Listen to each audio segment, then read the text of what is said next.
Hello there everyone, welcome back to another video about a children's trading card game. Another Vanquisher deck profile today. This is going to be the last of the big three. To be honest, I have no idea what order these are getting uploaded in, but certainly as of recording, this is the last of the big three. And it is of course Reginleif. After some testing, I believe this is probably the best of the three, though by no means is this an ideal deck list. So yeah, Reginleif, obviously, I think a lot of people were very excited for this one. I think there's a lot of good future potential in the deck, and I think it's also very resilient, and I think that's part of the reason why it's so strong at the moment. But let's go ahead and we'll sort of explain why that is as we get through the deck profile. So starting off with a lot of the counters here, well, some of them. So for Silver Uppercutter, so you get access to a counter equip. This card is very, very strong. You can DR6 to make it 4-strike breakthrough. The biggest problem with this card is its 5 attack. There's a lot of 6 HP in this format, in particular in Adriano, and a card in this deck in particular, so we'll get to that in a little bit. But that's like really the biggest issue with the card. Any gear up is good, so that's why I play that. Okay, I apologize, there's one proxy in this, so the Dimensional Laminate. Do you know how, you've seen the deck profiles, okay? It's in everything. I do not have enough. I keep chopping and changing them between decks, and I forgot to get a 4th one. 4 copies of Dimensional Laminate, this card's broken. Absolute staple in the format. 4 copies of Armor of Ambition. This card is also an absolute staple in the format, and especially in these Vanquisher decks. And 4 copies of Cheers. So this card, I mean, to be honest, this is probably the least necessary in this deck, but you do DR a fair bit, so sometimes you do just need to unflip. And building that hand advantage can be quite nice. But to be perfectly honest with you, you're really just digging for laminate, and that's like it with this card. So you could cut it down; it wouldn't be a massive deal.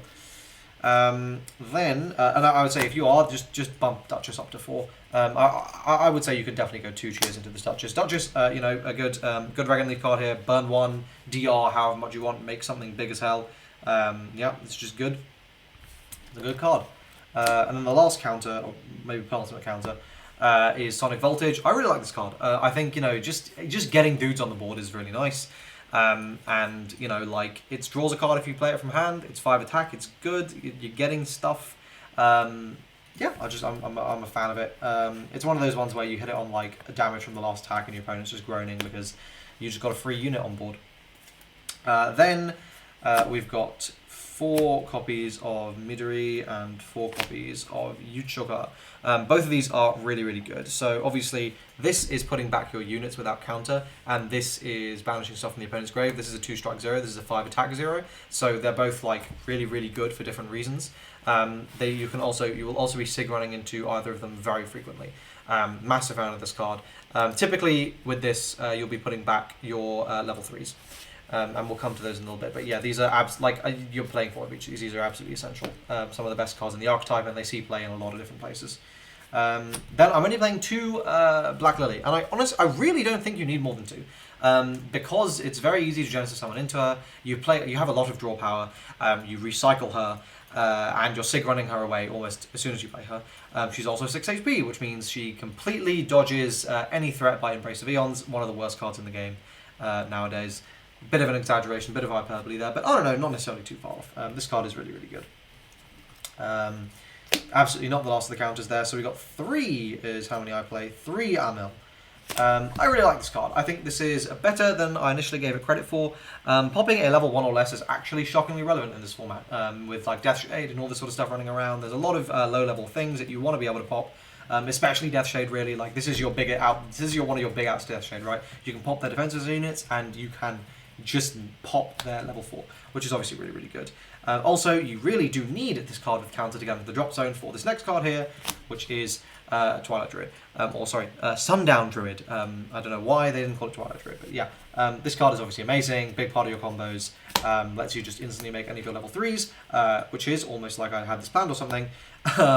One of these. So this is your other level 3 Flarer. I'm a big fan of this card as well. It pops anything, it's 3-strike, it's big, and when it dies, you don't care because you just DR1 to put it right back into the deck. So very, very nice card. I believe and it's good it doesn't shuffle actually, to be fair, because you'll be shuffling off the Sig Run anyway, and there could be some Genesis shenanigans there, but probably not. Then onto a cheeky little one-off here. 1 Sungrip, Heliora. I don't know why the Japanese was Sungrip. This card's fine. Typically though, if you're going to Sig Run into it, you're going to go into a 0, and one of these. Space Elf Jennifer. This card, I completely underrated. 6 HP is hench as shit. Like, it's really, really good. It's very difficult to beat over this. Your opponent's going to be frequently frustrated when you slam this down. This is your out to any kind of effect damage, in addition to Dimension Laminate, so your opponent's just going to be fucking kicking themselves. You get into it so easily because you just have Sigron. You do not care if you're losing value because, frankly, like, I mean, you can just go into this on like an Amil and that's fine. But like, you honestly, like this on a 0, it's also fine. This card is really, really, really good. I think super underrated. And then finally, rounding out the list is 4 copies of Azaria and 1 copy of his human form. Yeah, like these are all insanely good.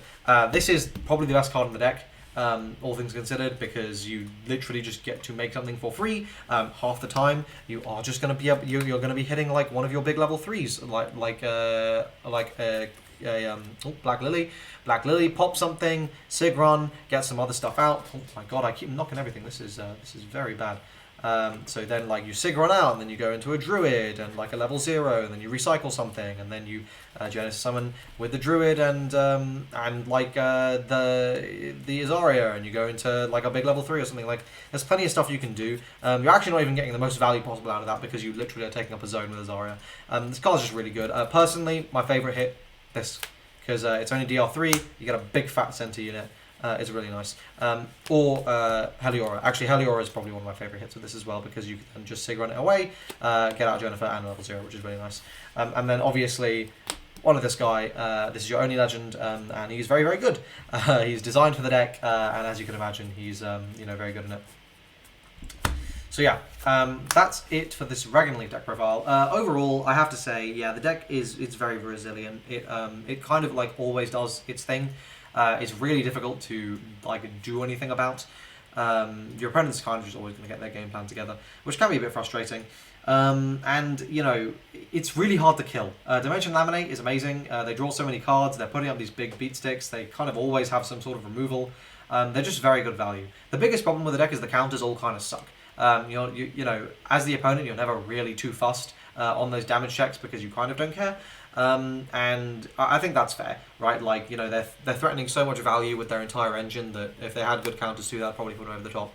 I would say that they are the best of the new decks, but I don't think it's that the disparity is particularly large. And I think this format's really balanced, to be honest, really diverse and really well balanced.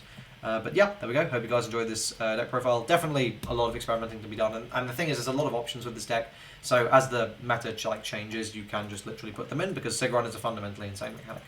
But there we go. Hope you guys enjoyed this video. Like the video, usual stuff. Join my Discord server, and I will see you guys in the next one.